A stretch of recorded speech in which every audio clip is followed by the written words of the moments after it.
In this video, we will see how to convert a curl command into a postman request.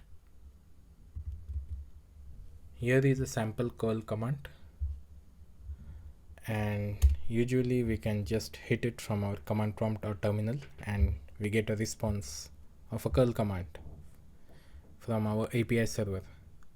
But now if you want to run this curl command from Postman, there is an easy way. Let's check it out. Find the import button on the top left side of your Postman. Here you will find number of options. Just select raw text and paste your curl command and click on continue.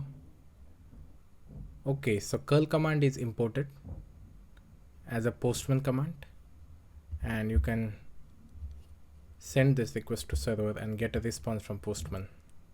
There can be more complicated curl commands, something like this, which has authorization and much more parameters. Even for this kind of commands, the same technique of import will work.